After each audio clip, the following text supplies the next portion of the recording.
let me tell you a story about two brothers. They were born from a secret love, and they chose the exact same path in life to become monks. But here's the thing. While one of them just soared, the other, he stumbled. He couldn't even take the first step. This is the story of how the one who stumbled became an absolute legend. I mean, just think about that for a second. You've found your calling, right? You're full of passion. You're ready to go. And then the one person you look up to most tells you that, nope, you just don't have what it takes, that you're a failure. What would you do? Well, this was the reality for a young monk named Chulpanthaka. So our story is all about these two brothers, Mahapanthaka and Chulpanthaka. After their mother eloped, they were raised in their grandfather's huge estate. Both of them felt this spiritual calling and decided to join the monastery. But that's pretty much where the similarities ended. You really couldn't find two more different brothers. Mahapanthaka, the older one, was a genius, a real prodigy. He mastered the teachings, achieved enlightenment, and boom, he's a respected leader. And then there's his younger brother, Chulpanthaka, just watching in awe, following him into the monkhood with this simple, pure hope that maybe one day he could be just like him. So Mahapanthaka, who's now enlightened himself, is eager to help his little brother out. And he doesn't start with some heavy, complex philosophy. Nope, he starts with something that sounds so simple. Just a single, short verse for Chulpanthaka to memorize. And we're not talking about some dry, complicated text here. This was beautiful poetry. It was meant to be inspiring. It compared the Buddha's radiance to the sun, his presence to a fragrant lotus opening in the morning. You'd think that would be pretty easy to remember, right? Wrong. For Chulpanthaka, it was impossible. He tried so hard. Day after day, week after week, he'd repeat the words. But the second he learned a new line, the one before it would just vanish from his mind. This went on for 4 entire months. Can you imagine the frustration? 4 months for just one verse? And then it happened. Mahapanthaka's patience just snapped. He looked at his younger brother and delivered this absolutely crushing blow. He told him he was a lost cause, just too dull-witted to ever find enlightenment. And then he kicked him out. He threw him out of the monastery. This was rock bottom. Rejected by his own brother, totally convinced he was a failure, Chulpanthaka just stood outside the monastery gates, weeping. He felt like his dream was completely over. The only path left, he thought, was to give up his robes and just go back to the ordinary life he'd left behind. But right then, as he stood there completely defeated, a figure approached him. It was the Buddha himself.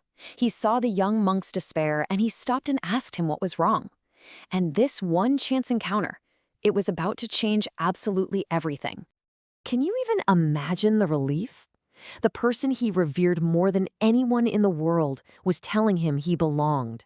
The Buddha gently explained that his brother didn't get the final say. His spiritual journey was with the Buddha, not his brother. And with just those simple words, that little spark of hope came blazing back to life. Now, the Buddha didn't try to make him memorize another verse. He did something completely different.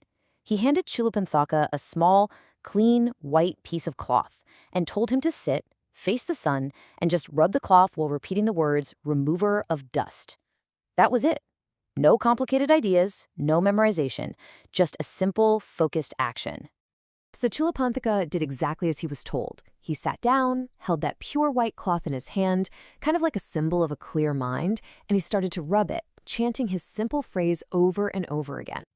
And as he kept going, he noticed something was changing. That perfectly white cloth, it was starting to get soiled. The sweat and the dust from his own hand were staining it, turning the pure white into this dingy gray. He just kept rubbing, watching it get dirtier and dirtier. And as he was staring at that stained cloth, something just clicked. It was like a lightning bolt in his mind. He realized, hey, this cloth was pure. My own body, my own actions made it dirty. He saw right then and there that just like the cloth, everything is subject to change, to decay, to impermanence. In that single moment, he got it. He understood the true nature of reality. He didn't need to memorize a verse. He had just lived its meaning. And with that one insight, Chulpanthaka became an arahant, a fully enlightened being.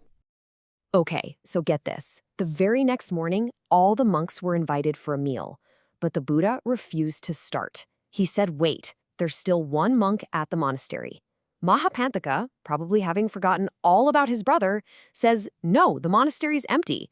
But the Buddha insisted and sent a messenger to go get Chulpanthaka. When the messenger got back to the monastery, his jaw must have hit the floor. The place wasn't empty.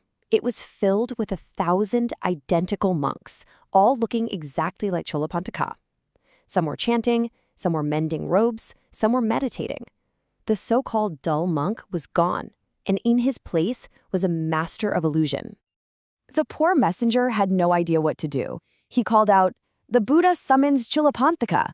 And in perfect unison, 1,000 voices replied, "I am Chulpanthaka."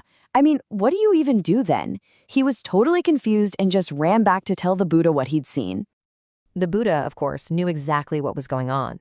He just smiled and gave a very simple instruction. Go back, and when you call his name, just take the hand of the very first one who speaks. The messenger did as he was told, and the second he touched the hand of the real Chulpanthaka, the other 999 forms just vanished into thin air. Now, you're probably wondering, okay, but why was Chulpanthaka so slow to begin with? Well, the story says his struggle wasn't just random. It was a direct result of something he did, an echo from a past life. You see, the story goes that in a past life, Chulpanthaka had been the brilliant one. He was a really knowledgeable monk, but he used his intelligence to be cruel. He mocked another monk who was struggling to learn, and he shamed him in front of everyone. That single act of cruelty planted a seed, and in this life, he had to experience that exact same frustration and shame for himself.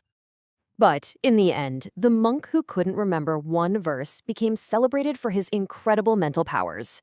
The Buddha gave him the special title of Tathagata, recognizing him as the greatest of all the monks in the skill of creating forms with his mind, the very power he used to make those 1,000 clones. What a comeback! When you think about it, Chulpanthaka's big breakthrough didn't come from trying harder to remember something. It came from the simple act of wiping a cloth. It really makes you wonder, doesn't it? Maybe true wisdom isn't about cramming our minds with more and more information, but about clearing away all the dust that keeps us from seeing what's been there all along.